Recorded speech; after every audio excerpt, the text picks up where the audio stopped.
Good evening, everyone. This is Jessie, your co-host to Clapback Culture, live alongside my co-host, Mr. Mike Davis of the South Seattle Emerald. What's up, Mike? Hey, what's up, Julia? Man, I feel like I'm sitting up way taller than you or something. I know. What's going on? I don't know. Did you It's grow the a couple height of my inches? hair. I'm in my throne, honey. You know. There Sit you up, go. Mike. Welcome to our viewing audience. It's so good to see all of y'all, again here this week, this Thursday. Happy to see some familiar faces. Whew, Mike, it's been a crazy, crazy week for me. It's been an emotional high and low. I actually just left a public safety meeting, coming here, and it's just so much going on in the world. There's so much going on in our community. It's just some heavy stuff. It's been some heavy, heavy, heavy stuff lately, and Are you I'm good not. out there? Because y'all been in the news.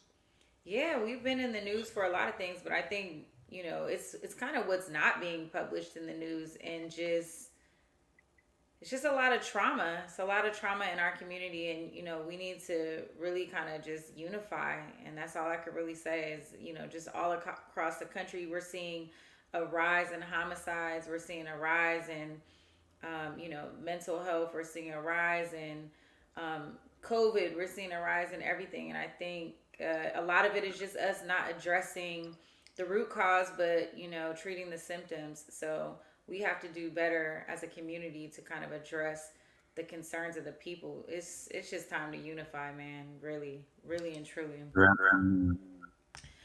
All right, y'all. We're getting a little bit of feedback in the background. Does anyone hear Mike's echo? Do you guys hear an echo, Mike? I don't hear an echo from you. If you guys, Is it still an echo right now? I don't hear it, but let's. A few people are saying they hear it, Mike. I know, I personally don't. So let's do this. We're gonna go ahead and roll into our first topic. We're gonna talk about Joe Biden and his take on Afghanistan. So this is a bit of a long clip, but we want to play the whole thing so we can come back and talk about it. When I came into office, I inherited a deal that President Trump negotiated with the Taliban. Under his agreement, U.S. forces would be out of Afghanistan by May 1, 2021, just a little over 3 months after I took office. U.S. forces had already drawn down during the Trump administration from roughly 15,500 American forces to 2,500 troops in country. And the Taliban was at its strongest militarily since 2001. The choice I had to make as your president was either to follow through on that agreement or be prepared to go back to fighting the Taliban in the middle of the spring fighting season. There would have been no ceasefire after May 1. There was no agreement protecting our forces after May 1. There was no status quo of stability without American casualties after May 1. There was only a cold reality of either following through on the agreement to withdraw our forces or escalating the conflict and sending thousands more American troops back into combat in Afghanistan, lurching into the third decade of conflict. I stand squarely behind my decision. After 20 years, I've learned the hard way that there was never a good time to withdraw U.S. forces. That's why we're still there. We were clear-eyed about the risks. We planned for every contingency, but I always promised the American people that I will be straight with you. The truth is, this did unfold more quickly than we had anticipated. So what's happened? Afghanistan political leaders gave up and fled the country. The Afghan military collapsed, sometime without trying to fight. If anything, the developments of the past week reinforced that ending U.S. military involvement in Afghanistan now was the right decision. American troops cannot and should not be fighting in a war and dying in a war that Afghan forces are not willing to fight for themselves. We spent over $1 trillion.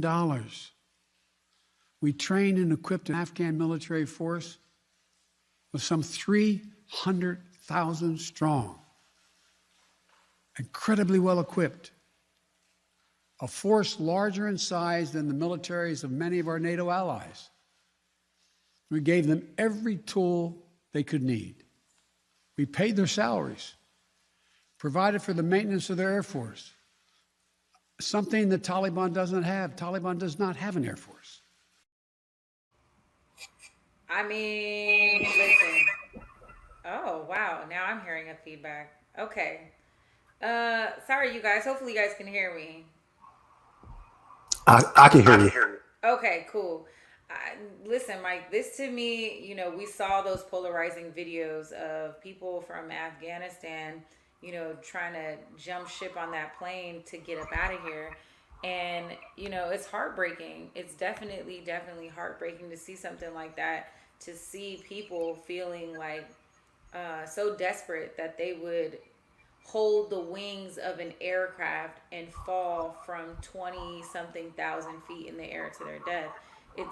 It's horrible. And I think, we have a few people who are even joining us saying, as a soldier, I'm with him. I agree with Joe Biden. You can't infuse capital into a country and their own leadership abandons them. Coming from this meeting that I just talked about, when you are fighting on the front lines, you're fighting on the front lines. Nobody would be able to take over my house. And I think it's so important that if you really think about the concept of the situation, you can't baby anybody. You can give somebody resources. You can teach somebody how to fish, but if they don't go out there and try it and do it themselves, they're going to starve. And so at this point, it's an unfortunate situation for the people of Afghanistan, but their leadership fell short. And that's not for the United States to do anything more, but to implement a humanitarian effort to continue to assist from the back end. And I think that's exactly what President Joe Biden is doing right now, is implementing right now. And I stand by his decision. I agree, and I stand by his decision. I just think the way that he came to that decision is where he finds the scrutiny. I think that the president in Afghanistan he told Joe Biden a week before we pulled out that if we pull out that fast, then our government isn't going to be able to handle it. We're going to lose our confidence and people are going to take over. And by people, I mean the Taliban. This echo's killing me. But I think that, Biden had an opportunity to pull Americans out earlier. I think that we've been in that war for 20 years. I think that as a people, we were all ready to be out of there. It was never the plan to stay there forever. But the way that he pulled out so abruptly, that we have Americans in Afghanistan right now who were not in the capital city, who may not even be able to get out.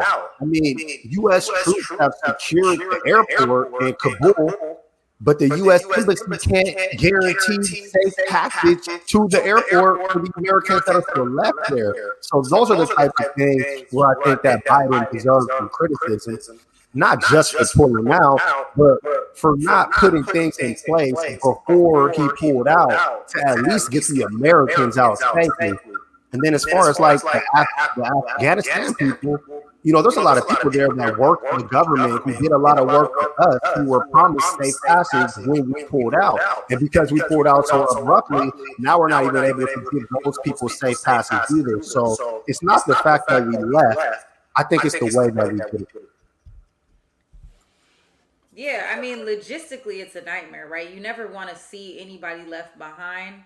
And so I agree with you. It's a logistical nightmare. However, you know, you can't, like Harry Jefferson said, you can't fight for somebody harder than somebody's going to fight for themselves. And so we have to, you know, protect our people. Those are our people on the front lines, you know, holding down the fort and trying to implement democracy and support the people. And for 20 years, and you think about the lives that we lost as an American people, the lives that, you know, all the trauma that people are still suffering with, our veterans who are home, still living with that trauma, still trying to unravel that and go on about their lives. And so, you know, a decision had to be made. And ultimately that decision was made. And I think, you know, at the end of the day, there's never going to be the perfect picture in how that was to be established.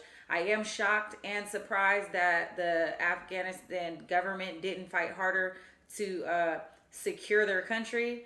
But at this point, it is what it is, you know, and we're going to have to sit back and just see how the cookie crumbles. I agree. I do think about the refugees because there are refugees that are trying to leave Afghanistan, and you don't have a track record with accepting people from Muslim or Islamic countries. So I hope those people don't just support him. But I think everything is good. All right. Well, let's go ahead and move on to another story, y'all. Moderna is starting trials as of today, allegedly, experimental trials on an HIV vaccine, according to a new post on ClinicalTrials.gov. Moderna is looking to enroll 56 healthy adults without HIV to test the safety of the vaccine and basic immune response. This is kind of dope, you guys. What Moderna, you know, they're a biotechnology company, and they're basically coming and saying, you know, the COVID vaccine, we were able to roll that out and get this kind of emergency use. And now, you know, and I'm just looking at my notes, you guys. And the CEO of Moderna said in an update, this was way back in January, but they say, even as we have shown with that our mRNA-based vaccine can prevent COVID-19, this has encouraged us to pursue more ambitious development programs within our vaccine modality. Today, we're announcing 3 new vaccine programs addressing seasonal flu, HIV, and the Nipah virus. I hope I'm saying that correctly, you guys. Some of which have eluded traditional vaccine efforts, and all of which we believe can be addressed with our new technology. Pretty cool. Mike, your thoughts? Yo, this is huge. That HIV vaccine before had 2. One of them had a 30% effective rate, and the other one actually increased the chances of getting HIV. And it has people from even trying the vaccine. The crazy part about this to me is hearing y'all from my audio, but it's that you already acknowledge that so many anti-vaxxers are afraid of even making this anti-vaccine possible because of the nature of HIV and the way that it mutates so much. It makes it hard to do a traditional vaccine. But with the mRNA, and what they found with COVID is that they can just update it every time there's a mutation. You could go get a booster shot and you're good. So it's really interesting to see, especially with COVID and with Delta, we're seeing all these other variants about booster shots and people are afraid of them. The technology Moderna and the technology that Pfizer uses is specifically created to combat those barriers. Hopefully, America is down for this vaccine and they take it, and I hope we can treat the HIV vaccine the way they treat the COVID vaccine. Unfortunately, Mike, we didn't get to hear you that clear, brother. But we felt your passion there, brother, and I know that this is one of the good topics. You guys, can I just say, it just sucks so bad when we prep for this show, because behind the scenes we are always able to hear each other, and then boom, there's that. So a lot of people are, so Mike, go ahead and adjust your audio and we'll kind of just move on from there. But yeah, you know, Scott, he asked, why now? What took so long for the HIV vaccine? I think you addressed this, Mike, in your comment, and I know a lot of other people are talking about it. There's actually a drug out called PrEP, and it will make it so that your viral load is so low that if you took an HIV test, you wouldn't show up, you wouldn't be able to test positive because your viral load is that low. And so I think when we're talking about a vaccine, I'm not exactly sure how that science would work. But to answer the question, why now? I think maybe why not? And so, this is science, this is technology, and it's ever changing. And, Renee says, this is a potential game changer. It absolutely is. And so I support this study. I support this clinical trial. And I think, somebody has to be the face. Somebody has to step out there and try and be at the forefront. So this is where we're at with it. And I see a lot of you guys in the comments like, well, why can't we work on cancer? Hell yeah. We need to keep that same energy when it comes to combating cancer. So, rest in peace to my father who died of lung cancer. It took his life very swiftly in a matter of 4 months after being diagnosed. So this is, again, we got to continue to infuse capital into these medical trials, these research trials, and, really push more people, more young people to go into this field. And so that we can be able to establish more research, do more studying, and really back things like this to keep people alive. So there we are with that. We're going to move on to the next topic, y'all. Of course, this is a super funny topic. Governor Abbott testing positive for COVID. I know all y'all heard about that. Cuddy, do we have a clip? Let's go ahead and run that clip and come back. Thank you. 6:33, big story we're following this morning. Governor Abbott getting treatment after testing positive, for COVID-19. This comes as the Biden administration is expected to push all fully vaccinated Americans to eventually get a booster shot. Kathy Hernandez live for us at NRG Park following your top COVID-19 headlines. Kathy, good morning.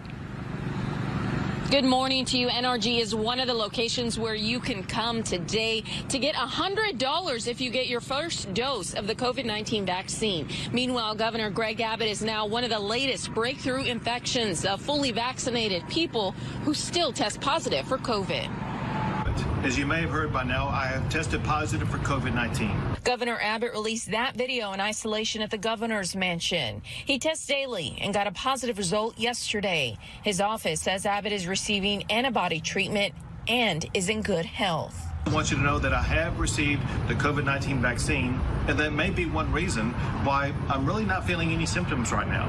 Here in Harris County, there's a new initiative. If you get the first COVID-19 shot through Harris County Public Health, you'll leave with a $100 cash card. The $2.3 million set aside for it is coming from the American Rescue Plan Act of 2021. What's the cost of a life when we know these vaccines save lives? So from a cost-benefit standpoint, I think it's pretty clear that the benefit outweighs the cost. And today, the White House is expected to recommend most Americans get booster shots 8 months after their second doses of the Moderna or Pfizer vaccines. They would plan to start administering third shots beginning in mid to late September.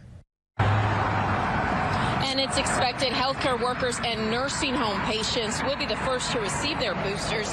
As for people who receive the J&J vaccine, officials haven't made that decision just yet, but experts believe it's likely they will also need booster shots. Reporting live at NRG, Kathy Hernandez, KPRC 2 News. All right, y'all. Governor Abbott testing positive for COVID-19 after hosting a super big super spreader event. I think there was a tweet that he posted out that it was standing room only. So shout out to him for catching COVID and also then coming up. I think he posted a video today talking about he's good, he's feeling good, he doesn't have any symptoms. His wife, fortunately, did not test positive. And I'm just curious about how he spins this in his political campaign, right? This is the type of thing that, you're a person who is vaccinated, but you don't really talk about it. And you're also a person who's very clear on not wanting to implement a mask mandate. So I think this is par for the course. I mean, you can't be a person who says don't wear a mask and then you feel some type of way when you catch COVID. It is what it is. So I also think it's interesting, y'all, that Governor Abbott said that he don't have no symptoms. But if you don't have any symptoms, brother, why is it that you're all juiced up on some of these big heavy duty antibiotics? If you feel okay, you should just ride the wave out, right? Let's keep that same energy. You didn't want anybody to wear a mask. You're not mandating that your people. You're a public figure. You are a leader of an entire community, and you are basically telling your community that they don't have to take their part in wearing a mask. You're not going to mandate it. So let's just keep that same energy instead of putting the stress and pressure on our healthcare system, because everybody doesn't have the privilege to have these doctors and the access to these medications to treat COVID like Governor Abbott. So I think it's I think he's reckless, and this is reckless behavior. And I hope that we see him spin this in a different way, in a positive light. What do you guys think? I'm looking at you guys in the comments. I'm going to pull up some of these comments. Oh, we got Mike. I still got echo. No, you sound good. Okay. Mike went to the old school headphones, Man, y'all. We I had appreciate to. you. And I'm on my daughter's iPad. But if y'all can hear me, then we good. We're straight. So, Mike, I'm just thinking about the ridiculousness that is Governor Abbott in this situation. He tested positive for COVID, and they're handing out $100 bills to get in line for that COVID shot. What are your thoughts on Governor Abbott testing positive? Well, it says a lot about his state that they have to literally pay people to get vaccinated to protect themselves. But as far as his comments, I think what stood out to me the most was that he said that because he's fully vaccinated, his symptoms were minimal. And to that I say, what about the students in the schools who are not old enough to be fully vaccinated? Those are the schools where he's forcing them to not wear masks and saying that he's going to take the salaries of school officials who try to enforce the mask to keep those kids safe. Well, what's going to happen when they get COVID? Because they're not fully vaccinated. And what happens to people who work for the schools who could catch COVID, who don't have the access that he has to the best medications? Because in the state of Texas, to even get that antibody medication, you have to be referred by your doctor. And how many times have we saw doctors refuse to refer medication to Black people? It happens all the time. So if I'm in Texas and I get COVID, is my doctor going to make that recommendation for me? What if I don't have insurance and I'm on some state level insurance? Are those doctors going to be quick to refer that expensive medication to me? So there's a lot of inequities that come in that. And for him to come and make that type of blanket statement is just irresponsible. And it shows how much he doesn't really care about the people that he governs. And I don't understand why people continue to vote for people who don't really care about their interests and don't care about their health. Couldn't have said it better myself. I think Tracy raised two good points.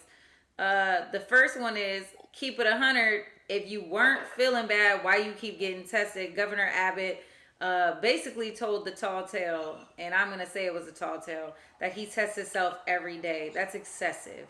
And that also shows your privilege. Thank you very much. not Nidia, because you're right. These folks have access to cures that average citizens do not. And so if you are a person who just gets access to take a COVID test every single day, you got a lot going on. You're vaccinated, wear your mask, social distance, wash your hands, and let's just keep it moving and grooving. But Mike, let's talk about something else. Basically, it came out, y'all, that OnlyFans is getting out of the pornography business, y'all. People are outraged, upset, disappointed, and coming for OnlyFans, the new social media channel.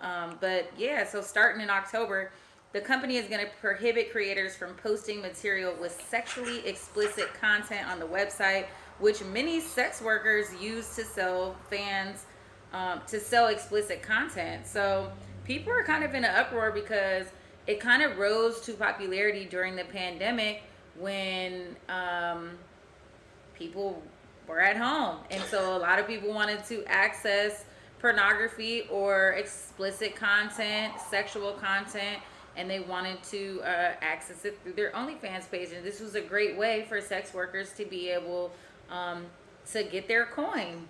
I mean, I think OnlyFans is, they're a business. They're trying to make money, and there's no way for them to really monetize it.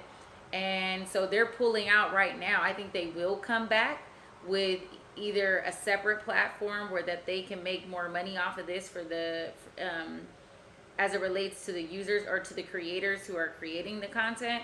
But right now it's like they can't figure out how to tax it in a legitimate way. So I think that's why they're pulling it from the platform. I think that's part of it. I think some of it too is just the stigma against sex work in our country. When you read the statement that came from OnlyFans, it seems like the biggest pressure that they got was from the banks and from the payroll companies. And these companies thought that it looked bad for future investors to invest in a platform that was so heavily based in pornography. And it sucks to see this happening because OnlyFans built their everything on the backs of sex workers. Like, what is OnlyFans even for if it's not sex work? Their statement says that they're trying to transition to musicians and fitness instructors and chefs, but ain't nobody going to OnlyFans to learn how to make a recipe. There's a really specific thing that people are going to OnlyFans to get. And once they can't get that, I don't even know that OnlyFans will survive. But OnlyFans last year, they brought in $2 billion in transactions on their website. And this year, they were on pace to double that. The recent valuation of their company put them at $1.1 billion, and they're currently looking to pick up even more investors. So really, this is a financial decision. I think that, they built themselves up with those sex workers, and now they're trying to break away from them.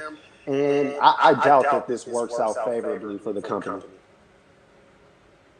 Yeah, I think this is kind of a stupid decision for them. If anything, the pornography business is a strong business. So I don't understand, why they're worried about the stigma. You have 130 million users on your platform. Yeah. Who cares? How is it stigmatized? And there's 130 million people engaged in the content that people are having. There's been girls and guys on there who, it's like a lot of fetishing, but it's a little mixed. I guess I don't know if I would personally make an OnlyFans page if I'm a chef, right? There's other platforms to use like Patreon. Exactly. Or other things where you can have people access exclusive content. Not really into the OnlyFans. OnlyFans is synonymous with explicit content, so it just is what it is. So it is, and just on behalf of the sex workers, it's just a really dirty thing that the OnlyFans company is doing. When you look at the landscape of pornography right now, you look at sites like Pornhub and all of the controversies that they've had. They have a lot of underage girls that end up on Pornhub, and it's so hard to get those videos pulled down. And even when you have sex workers who are of a legal age and they're working with these companies like Bang Bros and all of those companies. They're being exploited and they're being underpaid. OnlyFans was a way for all of those performers to put the money directly into their pockets, and OnlyFans was taking 20%. So it seemed like a good deal for everybody. So it makes no sense for them to do this. Shout out to Janine Lamont, who's like, I never heard of the website. Guess I got to do some research. Oh, wait, fetishes? Well, maybe not. That's hilarious. Look, y'all, we're going to take a break. And when we come back, we want to talk about R. Kelly and his first week in trial in Brooklyn, New York. It's getting crazy, y'all. We're going to talk about it. Stay tuned.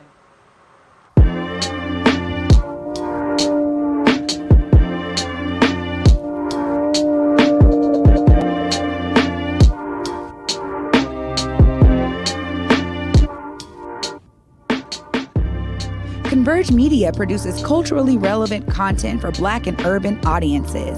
Our coverage is raw, transparent, and objective, praised by community leaders, government officials, and residents.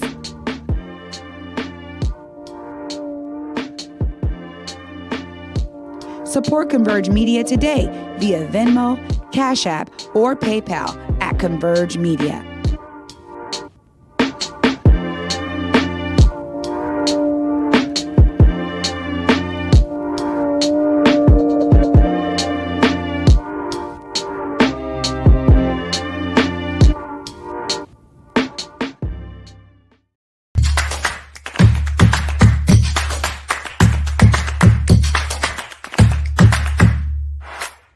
Hey y'all, this is Julia Jessie of Converge Media. And I'm Mike Davis of the South Seattle Emerald. And together we host Clapback Culture every Thursday night at 7 p.m. right here on Converge Media. And as y'all know, we've done a lot of coverage of the vaccine on our show. And we've both shared our experiences about getting vaxxed. We are here to let you know that in the state of Washington, everyone over 12 years old is eligible for the COVID-19 vaccine. Keep in mind that there is no cost for the COVID-19 vaccine. This also means that you don't need to have medical insurance, so don't let that stop you. You can get more information and resources by visiting kingcounty.gov/COVID. If you're more comfortable speaking to a live person, you can call 206-477-3977. The hotline is especially good for those in our community who may need translation services.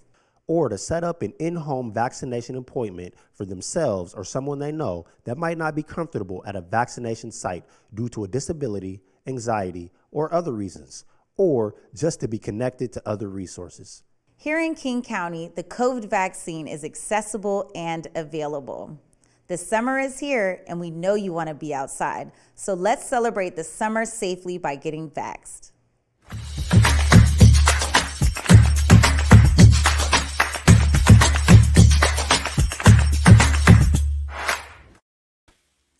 What's up, y'all? Welcome back to Clapback Culture. I am your co-host, Julia Jessie with Converge Media, alongside my partner in crime, Mr. Echo himself, Mike Davis, the South Seattle Emerald.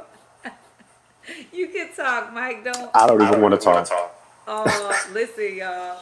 Look, R. Kelly, for decades, has been the face of sexual assault and misconduct.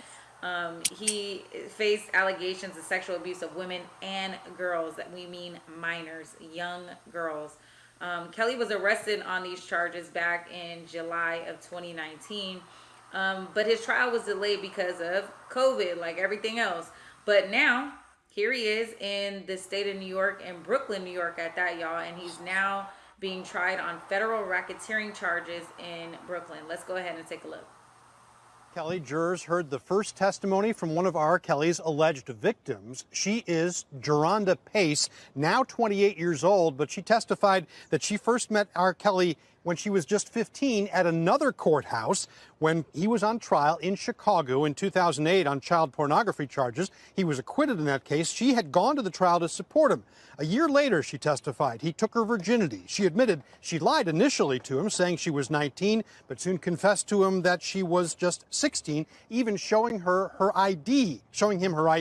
That did not stop Kelly, though, from continuing the relationship. She said he just told her to act like she's 21. Pace is one of at least 5 alleged victims expected to testify that not only did Kelly have sex with them, that he also controlled their lives, where they went, what they wore, in what prosecutors say was a criminal enterprise. In fact, they are prosecuting him under laws that are normally reserved for prosecuting mob bosses. Kelly's defense attorney, Nicole Blank Becker, in her opening statement, insisted the relationships were consensual, and besides, the women's stories are riddled with holes and hidden agendas. Jurors also expected to hear about an alleged victim who is not here to tell her story, the singer Aaliyah, who died in a plane crash in 2001. She and Kelly were briefly married when she was 15. He allegedly paid a bribe to get her a fake ID. Prosecutors said the two were married because Kelly had gotten her pregnant. This trial expected to last about a month. After that, Kelly faces another federal criminal trial in Chicago, which is where he first rose to fame. Child, if this ain't some mess of the century, I don't know what is. So let's take it back, y'all. Let's give a little context to the story for those who don't know R. Kelly. Well, y'all know who R. Kelly is, but let's just take it back. In 2008, he was tried and acquitted of child pornography charges. So basically a video leaked or came out, that was way back in the day before like social media was a big deal. And there was a sex tape out where allegedly R. Kelly urinated on a child and conducted a bunch of different sexual acts, very, very, very explicit acts. Anyway, so he was acquitted of those charges because the child, who I believe at the time in the video was 14, made a decision not to testify.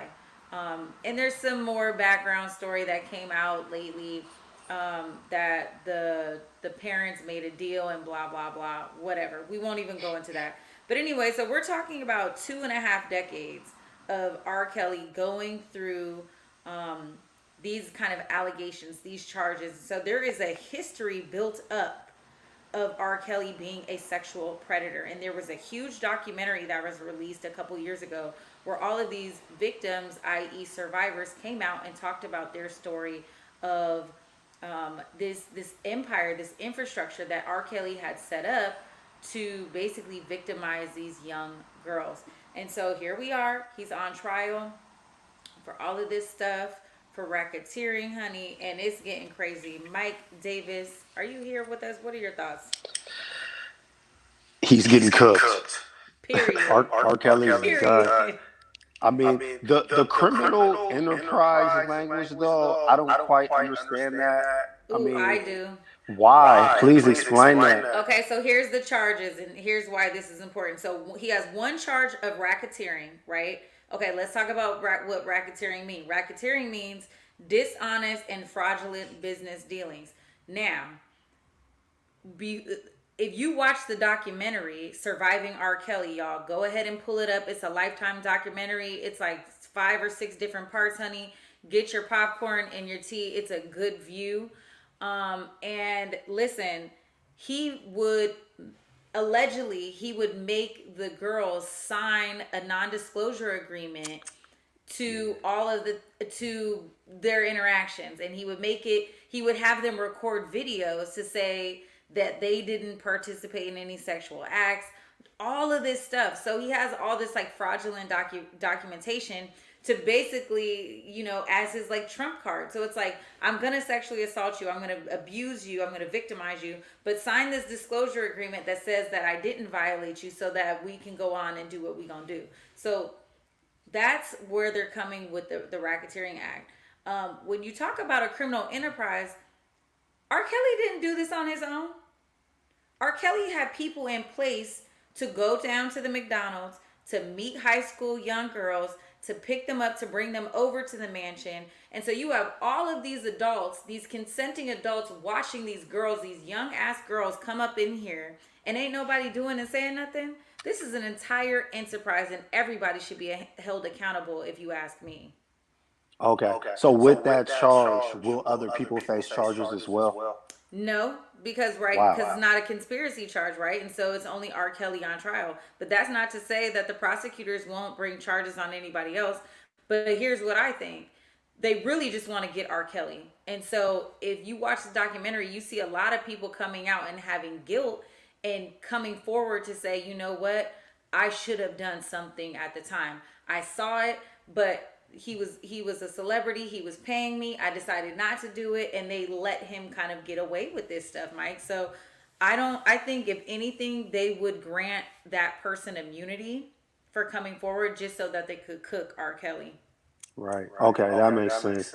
I mean, I seen some of that Lifetime documentary as well, and like hanging out at the McDonald's that was by the high school. That was just evil. And I don't say that to say that he shouldn't be cooked. I just didn't understand what they meant by that charge. But that makes sense. I mean, R. Kelly's a monster. I feel like we've known that he's a monster for a long time. He shouldn't have been able to get off the first time. I mean, he was on video with that 14-year-old girl. Even the stuff with Aaliyah, I mean, it's just sickening. I didn't even know that she was pregnant until now. Like, that was new news to me. I'm actually really surprised that they're bringing Aaliyah up into the trial. I personally feel that they should not, because, you know, she's no longer with us, and so she can't speak and represent herself.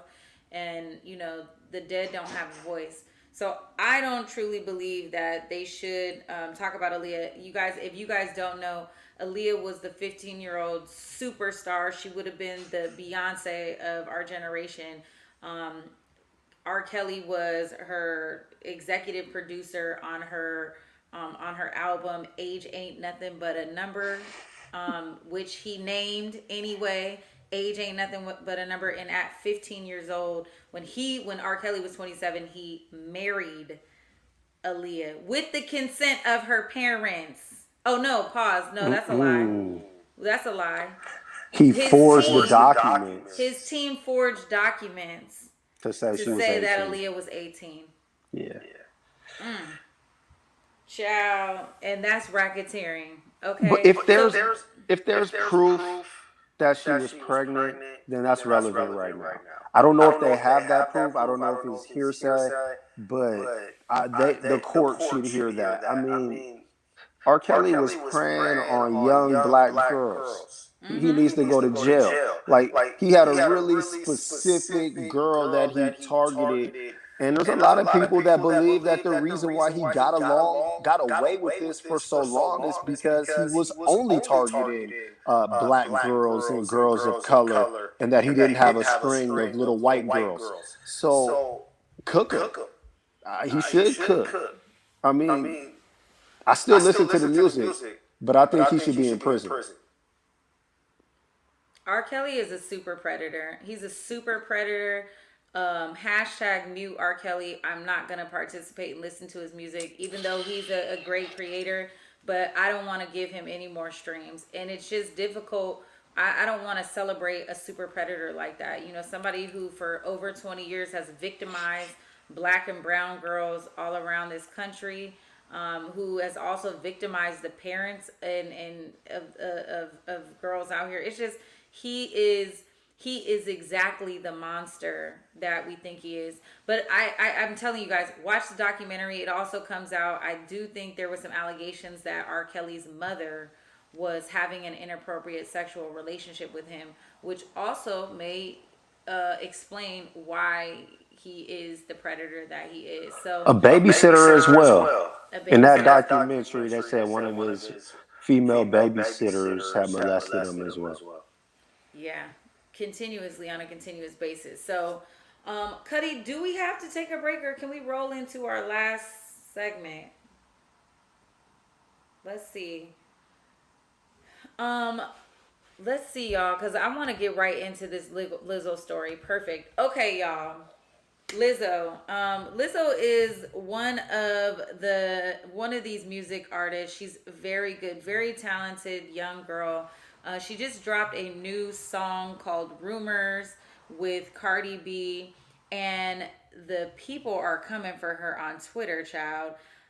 It's really unfortunate. After dropping the new song Rumors, Lizzo took to Instagram on Sunday to address some of the negativity coming at her. People were calling her a mammy, calling her racial slurs, basically just being blatantly disrespectful about her being a big black woman. I mean, that's pretty much what it is. Nobody was talking about her talent, but more so just talking about her looks. And I want to have a little bit of a conversation about that. If you guys don't know Lizzo, she is a very I guess you call it like body conscious. So she is, all for the big girls. She is going to give you skin, honey. She's going to show you naked. She's going to show that ass. She is, she shows it all. She reveals it all. And she's all about body positivity. And I love that about her. Lizzo's dope. And people are coming for her after this song and really like tearing her up on social media. I know we kind of had some offline conversations. What do you guys think about this? As a celebrity, you put yourself out there. As as a regular person, as an influencer, you put yourself out there on social media to be judged and criticized. Do you feel that because you put yourself out there that people have the right to say what they want to say about you? If I make a decision to wear a particular, maybe more provocative, revealing outfit, do I have to sit back and take the criticism that comes with that? Yes, we all do. This is the world that we live in. Social media exists. People can get on the internet and they can say whatever they want. My stance has changed since like our previous meeting because I hadn't seen all the comments that she got. That's not good. I mean, people came for her in a way that I didn't really realize they was coming for her. But I mean, I don't know what can be done. I mean, you can't censor the internet. People are going to be able to come and say those things. And if you're Lizzo, you're just going to have thick enough skin to take it. And it doesn't make it right. And she's extremely talented. She has a very annoying personality, but she makes really, really good music. But some of the stuff that people were saying, I mean, man, people just being racist, people just being fat phobic. It was bad. It was really bad. I'm looking at these comments, y'all, and I think it's interesting that we're almost fully divided. As an influencer, as a public figure, as a celebrity, you have a platform that people can engage upon. But what I think is happening with Lizzo, and oftentimes to a lot of celebrities, is that they are being bullied.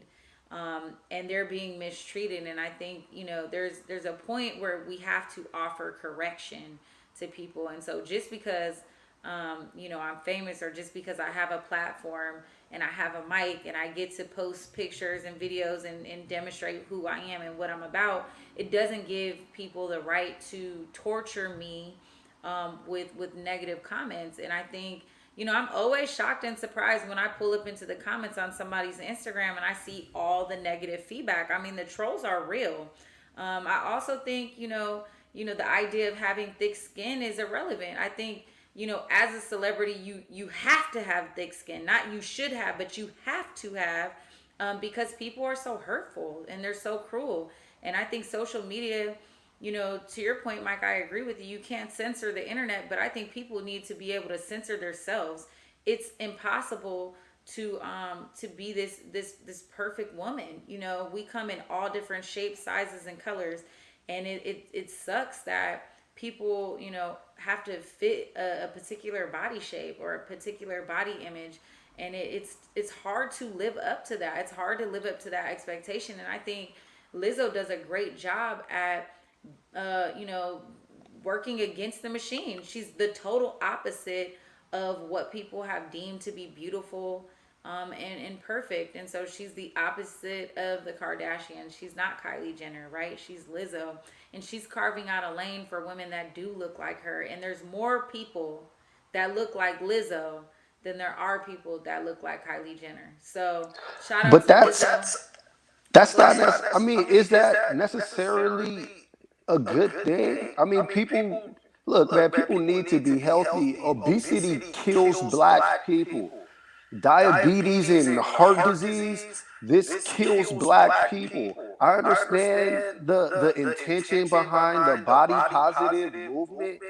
But we also have to understand that, man, people can diet and exercise, and genetics play a big role. And you're going to look the way you look based on your genes. But we can also promote a healthy lifestyle as well. And sometimes this whole body positive movement kind of skirts the idea that people need to get healthy, especially in America where childhood obesity is the highest in the world. And as far as like the bullying online, I just don't really agree with that. I mean, you can get off the internet. Nobody's forcing Lizzo to read the comments. She's getting on the internet and she's allowing the trolls to hurt her because she reads that. Bullying is what happens when you go to school and there's nowhere you can go. You have to be there and you're being targeted face to face. If you choose to log in and read the comments, that's your choice. This is also coming from a guy who doesn't have Instagram. So he doesn't follow Lizzo. And if he did follow Lizzo, he would know that Lizzo had not only lost a significant amount of weight, but also promoted on her platform that she wasn't trying to change her body composition, but that she was looking to have a more healthier lifestyle. So she has been promoting that she's trying to have a better lifestyle.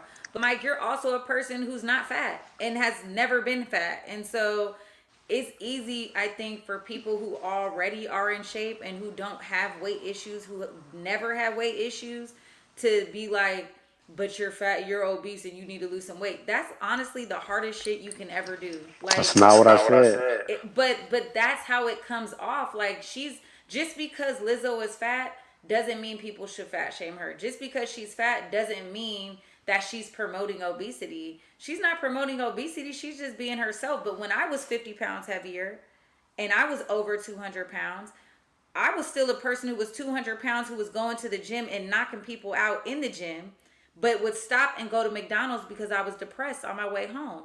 And so when you do, there's a cycle when you are heavy, right? There's a cycle when you have all this extra weight, that this image of beauty well, let me say this. Being heavy has nothing to do with my health in its entirety, right? You're absolutely correct that, being overweight is synonymous with being unhealthy, but that's not always the truth. And I think a lot of people, oftentimes people who are overweight, who do fit the obese category, don't want to be obese or overweight. But it's just very difficult. It's very difficult to make that change. It's very difficult to have that discipline, to follow that diet, to work out, and to do that consistently and not put the weight back on. So I say all that to say, I still don't believe that it gives people, these strangers and internet trolls, the right, the audacity, and the authority to bully and to troll Lizzo to the point where she feels less than. I mean, that girl was she took to Instagram and she was crying her eyes out like, y'all not even criticizing my music. Y'all are just criticizing on how I look. I get what you're saying. She doesn't have to read it. If people was running up on her after her shows, I think that I would see that point. If people was in her face and running, she can't even walk down the street without getting that, I understand. Put your phone down. That's a choice. You choose to pick up that phone. You choose to log in, and you choose to read your comments. You could turn your comments off. You could turn your notifications off. I mean, you don't have to read that. Like if But that's a part of her business, right? you're Like letting that's people. that, She's but letting people. social media is how she makes her money. I mean, that's a part of her brand. She'll make her money regardless. regardless. You saying that if she's not on social media, she won't make her money? She'll make her Absolutely money. not. There's no That's way. not true. Lizzo would not name any famous professional musician that doesn't have social media. Always. Just because she Always. has social media doesn't mean that she has to read the comments. You're She not doesn't you're have to not read going them. to, you're not gonna make no bread and not be on social media. That is how people monetize. That is the only platform that they false. control.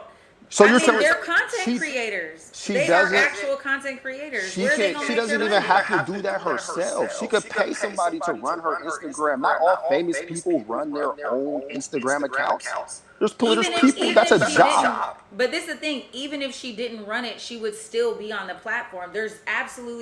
We're on social media, bro. We're using YouTube. This is a social media platform. There's absolutely no way that you can sit here And guess say what? that in order to If people trash me in the comments on social media, I wouldn't even know. I wouldn't even care because I'm not gonna see. I don't really care what people say like that. She just because she's posting on social media doesn't mean that she has to engage with strangers. You give strangers access to you. That's your choice. Take that access away. Okay. But again, my point is this. Number one, as a celebrity, she absolutely 100% has to maximize her business, her brand by being on social media. She would be a fool if she did not. That is her whole job. Her job is to show up and market herself, market her brand, and market her music. That's exactly what Lizzo gets paid to do. If that's what you're getting pushed to tears. You're not fit. She should not have to go to work and be harassed, berated, disregarded, racial, be subjected to racial slurs, be subjected to fat shaming, be subjected to any of that bullshit by any of these trolls to make her feel less than. I'm not saying that it's going to stop, right? But I'm just saying that people are cruel and they're intentionally cruel, and I think that's whack as hell. Like You're you right. shouldn't have to be like that. People shouldn't have to be like that, but people are. And unless you're arguing to shut down social media, this is the landscape that Lizzo operates in. So she's either going to have to get tougher or hang it up. She also brings stuff like this on herself. What if she be showing up at basketball games with her whole booty out? Like, that's a family space. People go to basketball games with their children. I don't want to see anybody nude at a basketball game. Like, that's ridiculous. Well, I have to agree with you that her outfit choice to the basketball game was absolutely inappropriate. But I think she did that for shock value. And to your point, when you put yourself out there, you're going to get feedback. That's just is what it is. And I agree that is the landscape. However, just like Lizzo needs to have tough skin, I think it also should be a requirement that folks down the line need to check themselves before they pull up into somebody's comments. Like, what does it benefit you to roll up in there and be like, man, you ugly as hell. You look like a fat black mammy. Like, what does that benefit you?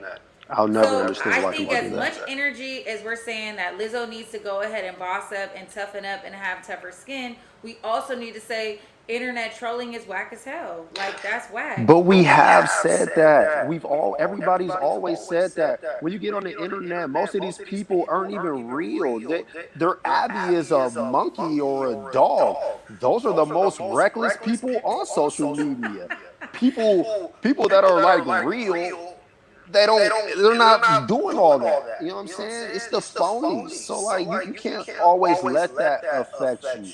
I feel sorry for Lizzo because like you said, me not being on Instagram, I didn't really know the extent that they was coming for her. And it was crazy how they was coming for her. And it's wrong. I'm not saying that it's right, but I'm saying that this is social media. We are all a part of it. We built this, and I don't think the trolls are going anywhere.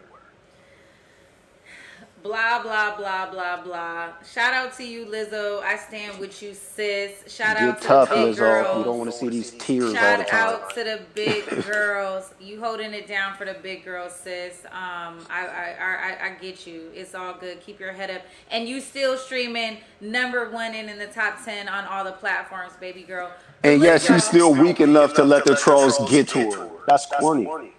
That's hella corny. Anyway, y'all, we are out of time. It has been a pleasure to do this show with you every Thursday night. Mike Davis, where can they find you when you're not here? Because we know you don't got no social media.